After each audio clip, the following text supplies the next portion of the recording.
एक सवाल, बस एक सवाल जो शायद आपने कभी जोर से नहीं पूछा, लेकिन जो आपके दिल के किसी कोने में हमेशा से बैठा रहा है।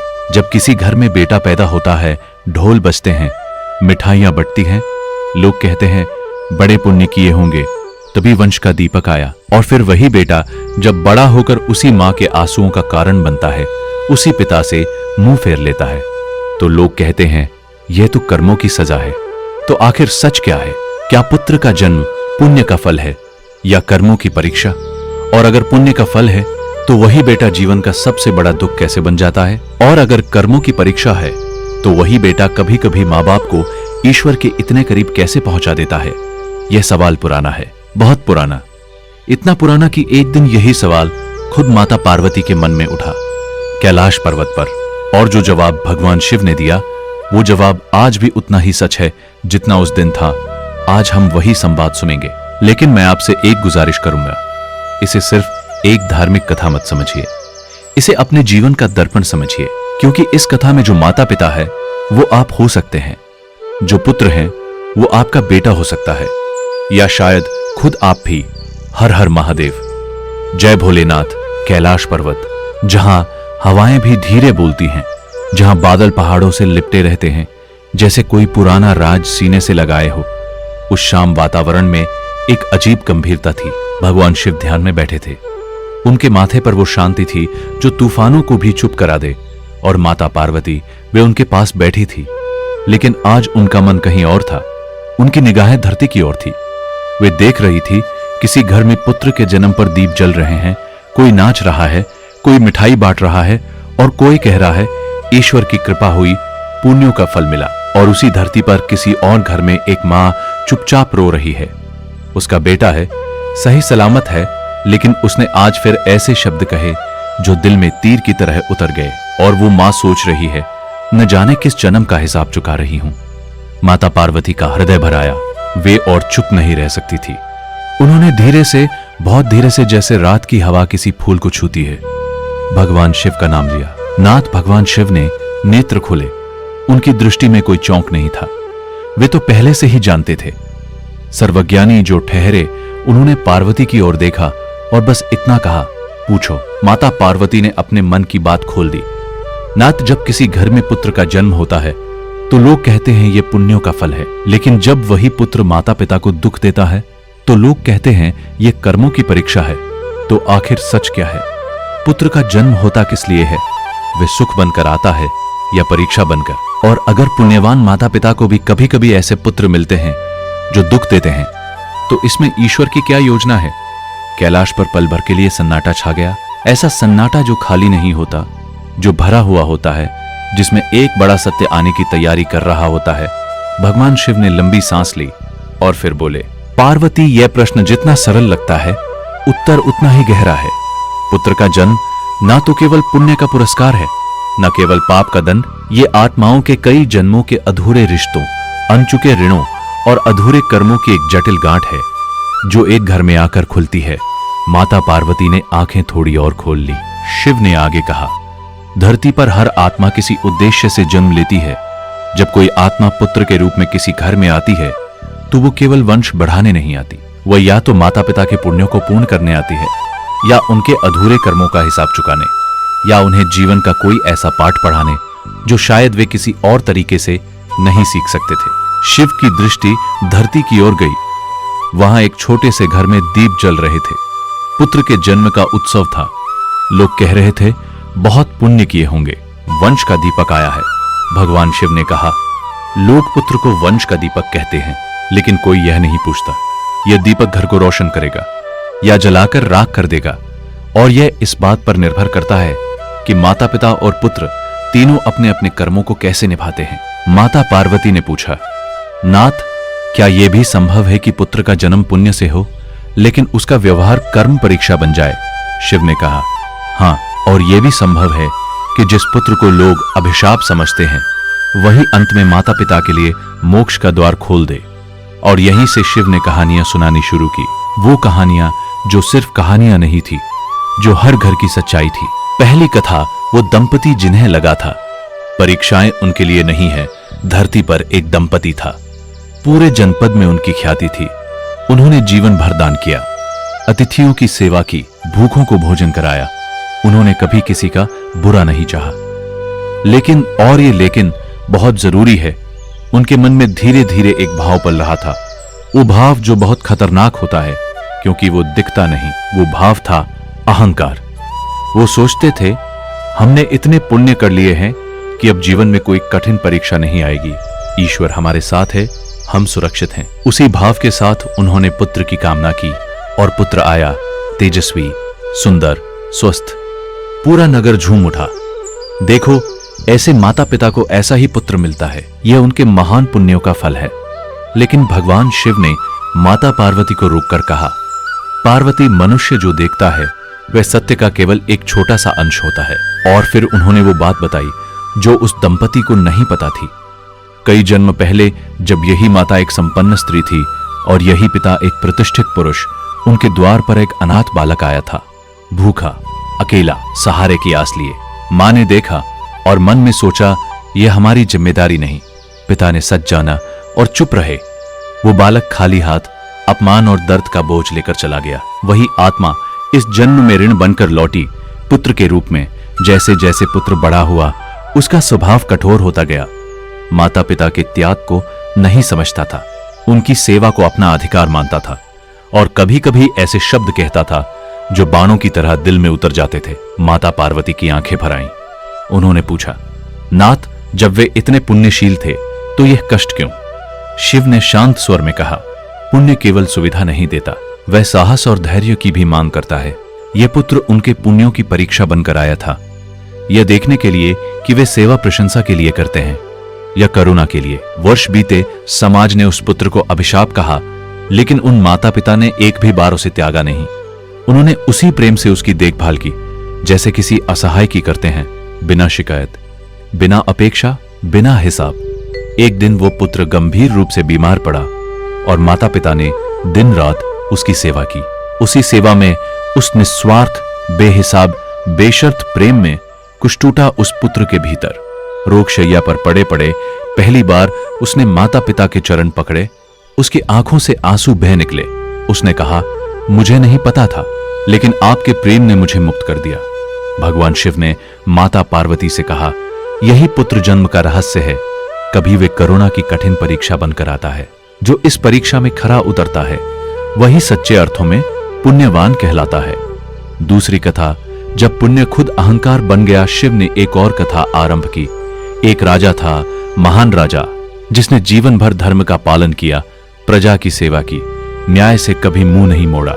दान में उसका नाम दूर दूर तक फैला था और धीरे धीरे उसके मन में एक विश्वास बैठ गया, मैंने जो कुछ किया है वो सब धर्म के कारण है। मेरे जीवन में जो भी होगा वो ईश्वर की विशेष कृपा ही होगी। यह विश्वास सुनने में बड़ा धार्मिक लगता है, लेकिन इसकी जड़ में एक सूक्ष्म अहंकार छुपा था। उसी भाव के साथ उसने पुत्र की कामना की। पुत्र आया और कैसा पुत्र, ज्योतिषी देखकर बोले, यह बालक पूर्व जन्मों के महान पुण्यों का प्रत्यक्ष परिणाम है। राजा का हृदय गर्व से भर गया। पुत्र बड़ा हुआ, असाधारण बुद्धि, अद्भुत पराक्रम, गुरुजन प्रशंसा करते, प्रजा उसे भविष्य का महान राजा मानती। लेकिन इस निरंतर प्रशंसा में उसके भीतर एक भाव गहराने लगा, मैं दूसरों से श्रेष्ठ हूं। और राजा वो पुत्र की हर गलती को उसकी प्रतिभा के नाम पर ढकता रहा। माता पार्वती ने चिंतित होकर पूछा, नाथ, जब पुत्र इतना पुण्यवान था तो ये अहंकार क्यों? शिव ने कहा, पार्वती, पुण्य यदि विवेक से न जुड़ा हो तो वो अहंकार बन जाता है, और अहंकार यही सबसे सूक्ष्म और सबसे घातक पाप है। वह पुत्र राजा बना और अपने निर्णयों में खुद को ईश्वर के समान समझने लगा। प्रजा की बात सुनना छोड़ दिया। उसे लगा जन्म ही शासन करने के लिए हुआ है। धीरे धीरे राज्य में असंतोष फैलने लगा और फिर एक दिन उसके निर्णयों की वजह से राज्य पर भारी संकट आ पड़ा। उस रात वो महल में अकेला बैठा था। चारों ओर था भय, प्रशंसा नहीं, और उसी सन्नाटे में उसे अपने पिता के वो शब्द याद आए जिन्हें उसने कभी अनसुना कर दिया था। पिता ने कहा था, सत्ता पुण्य का प्रमाण नहीं होती, वह जिम्मेदारी की परीक्षा होती है। उसी रात उसके भीतर कुछ टूटा। उसने पहली बार अपने अहंकार को देखा और स्वीकार किया, मैंने पुण्यों को अपना अधिकार समझ लिया था। अगले दिन उसने प्रजा के सामने स्वयं को दोषी माना और न्याय व विनम्रता के मार्ग पर लौट आया। शिव ने कहा, यही उस पुत्र के जन्म का उद्देश्य था, उसे यह सिखाना कि पुण्य का फल अधिकार में ही उत्तरदायित्व होता है। और माता पिता के लिए परीक्षा यह थी कि वे पुण्य के गर्व में डूबे रहते हैं या पुत्र को सही मार्ग दिखाते हैं। तीसरी कथा, जिस पुत्र को अभिशाप कहा वही मोक्ष का द्वार बना। अब शिव ने वो कथा सुनाई जो शायद सबसे गहरी थी। एक साधारण दंपति, न धन न यश न प्रतिष्ठा, लेकिन ईश्वर में गहरी आस्था। वर्षों तक उनके कोई संतान नहीं थी। समाज ने ताने दिए, इनके घर में पुण्य नहीं है, तभी वंश आगे नहीं बढ़ता। वे चुपचाप सहते रहे, प्रार्थना करते रहे। बहुत वर्षों की साधना के बाद पुत्र का जन्म हुआ। पूरे गांव ने कहा, ईश्वर ने कृपा की, लेकिन वो पुत्र जन्म से ही दुर्बल था। बार बार बीमारी, बार बार पीड़ा। माता पिता दिन रात सेवा में लगे रहते। और अब वही समाज जो पहले उन्हें निसंतान होने पर दोष देता था, कहने लगा, यह पुत्र तो अभिशाप है, इतना खर्च क्यों करते हो? ईश्वर की मर्जी समझकर मन कठोर कर लो। माता पार्वती का हृदय भारी हो गया। उन्होंने पूछा, नाथ, जब माता पिता इतने श्रद्धालु थे, ये कष्ट क्यों? शिव ने जो कहा वो सुनकर पार्वती का हृदय कांप गया। पार्वती, क्योंकि ये कष्ट ही उनका अंतिम संस्कार था। महादेव ने बताया, उस पुत्र की आत्मा पूर्व जन्म में एक कठोर तपस्वी थी। उसने तप किया, लेकिन करुणा नहीं सीखी, दूसरों के दुख को तुच्छ समझा। ईश्वर ने उसके लिए यही मार्ग चुना कि वह स्वयं असहाय बनकर जन्म ले, ताकि करुणा को सिर्फ समझे नहीं बल्कि जिए। और उन माता पिता को चुना गया क्योंकि उनके भीतर सेवा करने की शक्ति थी। वो बिना शिकायत किए, बिना हिसाब किए प्रेम कर सकते थे। वर्ष बीते, पुत्र बड़ा हुआ, शरीर कभी पूरी तरह स्वस्थ नहीं हुआ। माता पिता का जीवन सेवा में गुजर गया। जब लोग पूछते, तुम इतने कष्ट में भी मुस्कुराते कैसे हो, वे कहते, यह हमारा पुत्र है और सेवा हमारा धर्म। एक दिन वो पुत्र माता पिता के पास बैठा। उसकी आंखों में पहली बार एक अलग रोशनी थी।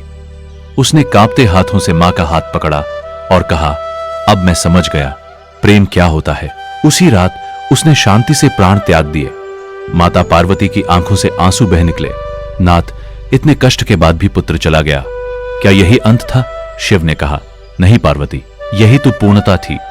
उस पुत्र की आत्मा उस क्षण मुक्त हो गई क्योंकि उसने करुणा का पाठ पूरा कर लिया था। और उन माता पिता के लिए जिनका पूरा जीवन सेवा में बीता, वही सेवा उनके लिए मोक्ष का द्वार बन गई। जिस पुत्र को लोग अभिशाप कहते रहे, वही उनके जीवन का सबसे बड़ा पुण्य बन गया। शिव ने आगे कहा, मनुष्य पुत्र के जीवन की अवधि को देखता है, ईश्वर उसके उद्देश्य को देखता है। वो प्रश्न जो हर मां के मन में है। कैलाश पर एक लंबा मौन था।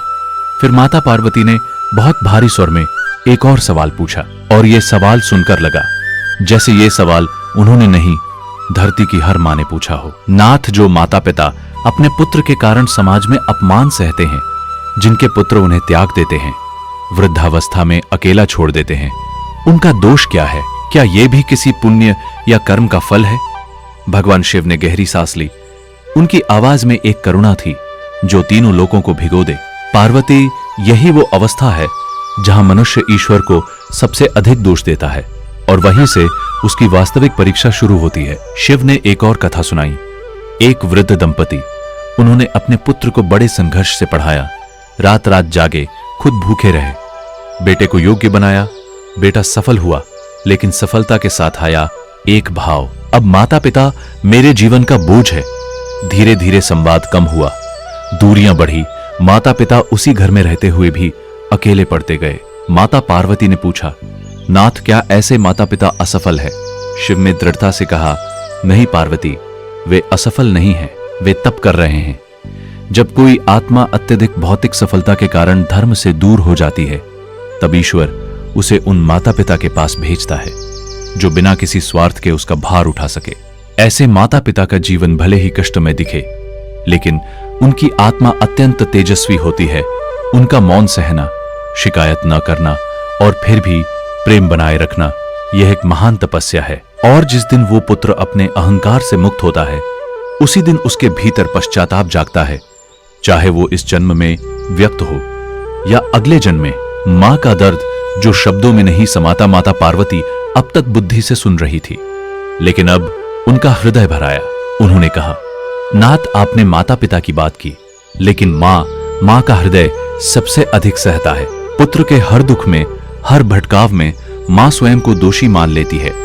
क्या उस पीड़ा का कोई अर्थ है? शिव का स्वर अत्यंत कोमल हो गया, इतना कोमल कि लगा जैसे वो शब्द नहीं, किसी मां के घावों पर रखा हाथ हो। पार्वती मां का प्रेम इस संसार की सबसे गहन तपस्या है। वह तपस्या जिसमें कोई मंत्र नहीं, कोई नियम नहीं, केवल निरंतर निस्वार्थ बेहिसाब सहनशीलता। जब पुत्र जन्म लेता है, मां केवल शरीर नहीं देती, वो अपने जीवन का एक अंश दे देती है। इसीलिए पुत्र का हर पतन, हर गलत निर्णय मां के भीतर एक मौन प्रश्न छोड़ जाता है, कहीं कमी मुझ में तो नहीं रह गई? शिव ने आगे कहा, धरती पर अनगिनत माताएं ऐसी हैं जिनके पुत्र उनके सपनों के अनुरूप नहीं बने, जो समाज की अपेक्षाओं पर खरे नहीं उतरे, कभी भटक गए, कभी दूर हो गए, पर मां का प्रेम वहां भी समाप्त नहीं होता। वो मौन में रोती है, पर पुत्र के सामने मुस्कान रखती है, और यही मौन, यही सहन उसकी सबसे बड़ी तपस्या है। और यही तपस्या कभी न कभी पुत्र के भीतर कुछ तोड़ती है, कुछ जगाती है। बहुत से पुत्र तर्क से नहीं बदलते, वे केवल प्रेम के भार से टूटते हैं। माता पार्वती की आंखों से आंसू बह निकले। शिव ने कहा, जो मां अपने पुत्र के कारण अपमान, अकेलापन और पीड़ा सहकर भी उसके लिए शुभ कामना करती रहती है, वो केवल मां नहीं रहती, वो साधिका बन जाती है। उसका जीवन स्वयं एक यज्ञ बन जाता है। माता पार्वती ने पूछा, नाथ, शास्त्रों में पितृ ऋण की बात कही गई है, क्या पुत्र का जन्म उसी ऋण से भी जुड़ा होता है? शिव गंभीर हो गए। पितृ ऋण केवल पूर्वजों का नाम आगे बढ़ाने का दायित्व नहीं है, यह आत्माओं के बीच चलने वाला एक सूक्ष्म प्रवाह है। पुत्र का जन्म कई बार इसलिए होता है क्योंकि वंश की आत्माओं के कुछ कर्म अधूरे रह जाते हैं, जो एक जीवन में पूरे नहीं हो पाते। वे नए रूप में लौटते हैं पुत्र बनकर। जब कोई परिवार अपने पूर्वजों के मूल्यों को भूल जाता है, केवल भौतिक उन्नति को लक्ष्य बना लेता है, तब ईश्वर ऐसे घरों में पुत्र भेजता है जो उस वंश को आईना दिखा सके। शिव ने एक उदाहरण दिया। एक वंश जो कभी अत्यंत धर्मपरायण था, समय के साथ वंशजों ने धन और प्रतिष्ठा को ही सब कुछ मान लिया। बुजुर्गों की बातें अनसुनी होने लगी। उसी वंश में जन्म लिया एक विद्रोही पुत्र जो परंपराओं से सवाल पूछता था, आडंबर को नकारता था, जो लड़ता था सच के लिए। परिवार ने उसे कलंक कहा, लेकिन वही पुत्र अंततः पूरे वंश को गलत मार्ग से वापस धर्म की ओर ले आया। माता पार्वती ने कहा, तो नाथ, जिस पुत्र को लोग बदनाम करते हैं वही कभी कभी पितृ ऋण चुकाने का माध्यम होता है। शिव ने कहा, हां, क्योंकि पितृ ऋण का अर्थ आज्ञाकारी संतान नहीं, वो सच का भार है जिसे उठाकर वंश आगे बढ़ सके। माता पार्वती ने अंत में पूछा, नाथ, लोग कहते हैं जैसा भाग्य होगा वैसा ही पुत्र मिलेगा, क्या पुत्र का जन्म सच में भाग्य से तय होता है? शिव ने कहा, भाग्य वो शब्द है जिसके पीछे मनुष्य अपनी समझ की सीमा छुपा लेता है। भाग्य कोई आकस्मिक घटना नहीं है, वह पूर्व कर्मों की संगठित परिणति है। जब कोई आत्मा पुत्र के रूप में जन्म लेती है, माता पिता का चयन आकस्मिक नहीं होता। ईश्वर वो घर चुनता है जहां उस आत्मा के संस्कारों का सबसे उपयुक्त वातावरण मिल सके। इसीलिए कभी एक शांत आत्मा कठोर माता पिता के यहां जन्म लेती है, कभी एक उग्र आत्मा कोमल हृदय वाले माता पिता के यहां आती है। दोनों में उद्देश्य एक ही है, संतुलन। शिव ने आगे कहा, और यही कारण है कि एक ही माता पिता के दो पुत्र बिल्कुल अलग होते हैं, क्योंकि शरीर एक वंश से आता है, लेकिन आत्मा अपने कर्म साथ लाती है। एक माता पिता के सुख के लिए आता है, दूसरा उनके भीतर छिपे मोह को तोड़ने के लिए। भाग्य कोई दंड नहीं है, भाग्य आत्मा की पाठशाला है। पुत्र का जन्म उस पाठशाला का एक अध्याय है। अंतिम उत्तर वो सत्य जो हर प्रश्न को शांत कर देता है। कैलाश पर गहरी शांति थी। माता पार्वती ने हाथ जोड़े, नाथ, अब आप वो अंतिम सत्य बताइए जो हर माता पिता अपने जीवन में उतार सके। शिव का स्वर अत्यंत स्थिर, अत्यंत करुण, अत्यंत गहरा। पुत्र का जन्म ना तो केवल पुण्य का पुरस्कार है, न केवल कर्मों का दंड। ये तीनों से परे ईश्वर की वो योजना है जिसे मनुष्य अपने सीमित दृष्टिकोण से पूरी तरह समझ नहीं पाता। शिव ने एक एक बात स्पष्ट की, पुत्र को अपनी संपत्ति मत समझो, उसे ईश्वर की अमानत मानो जो कुछ समय के लिए तुम्हें सौंपी गई है। जब यह भाव मन में बैठ जाता है, अपेक्षाएं अपने आप कम हो जाती है। पुत्र का व्यवहार चाहे जैसा हो, माता पिता ये याद रखें, वे उसके जीवन के प्रथम गुरु है। उनका आचरण ही उसकी सबसे बड़ी शिक्षा है। जो माता पिता स्वयं क्रोध, अहंकार और असंतोष में डूबे रहते हैं। वे पुत्र से शांति की अपेक्षा नहीं कर सकते। पुत्र यदि आज्ञाकारी हो तो गर्व मत करो, यदि विद्रोही हो तो स्वयं को असफल मत मानो। दोनों ही ईश्वर की योजना का हिस्सा है। आज्ञाकारी पुत्र सेवा भावना को परखता है, विद्रोही पुत्र धैर्य को। माता पार्वती ने भावुक होकर पूछा, और अगर पुत्र दूर चला जाए, अकेला छोड़ दे? शिव ने कोमल स्वर में कहा, तब माता पिता का दायित्व समाप्त नहीं होता, केवल उसका स्वरूप बदल जाता है। अब उनका कर्तव्य अधिकार नहीं, प्रार्थना है। जो माता पिता पुत्र को बांधने की बजाय उसके लिए प्रार्थना करना सीख लेते हैं, वे सबसे अधिक मुक्त होते हैं। शिव ने अंत में कहा, पुत्र का जन्म मनुष्य को यह सिखाने आता है कि प्रेम नियंत्रण नहीं स्वीकार है, कि सेवा अपेक्षा नहीं समर्पण है, कि संबंध अधिकार नहीं उत्तरदायित्व है। जो माता पिता ये सत्य समझ लेते हैं, उनके लिए पुत्र का जन्म चाहे जैसा भी हो, उन्हें ईश्वर के और निकट ले जाता है। कैलाश पर वो अंतिम पल, कैलाश पर दिव्य प्रकाश फैल गया। माता पार्वती ने नमन किया। उनके हृदय में अब कोई प्रश्न नहीं था, केवल एक गहरा शांत विशाल स्वीकार था। यह स्वीकार कि पुत्र का जन्म उत्सव भी है, परीक्षा भी और साधना भी। आपसे एक बात सीधे दिल से, तो प्रिय भक्तों, अगर आपका पुत्र आपके जीवन में सुख दे रहा है, उसे ईश्वर का प्रसाद समझिए, और उस प्रसाद के साथ जो जिम्मेदारी आई है उसे विनम्रता से निभाइए। और अगर वही पुत्र आज आपकी सबसे कठिन परीक्षा बन गया है, तो एक पल रुकिए। यह परीक्षा असफलता का संकेत नहीं है, यह शायद आत्मा की सबसे बड़ी पाठशाला है। और शायद जो सबक यह परीक्षा सिखा रही है, वो आपको उस ऊंचाई तक पहुंचाएगी जहां कोई सुख दुख नहीं पहुंचा सकता था। याद रखिए, संतान अधिकार नहीं, उत्तरदायित्व है। माता पिता होना केवल एक रिश्ता नहीं, एक गहरी, पवित्र, जीवन भर चलने वाली साधना है। यही भगवान शिव का संदेश है, यही इस कथा का सार है। हर हर महादेव। जय भोलेनाथ।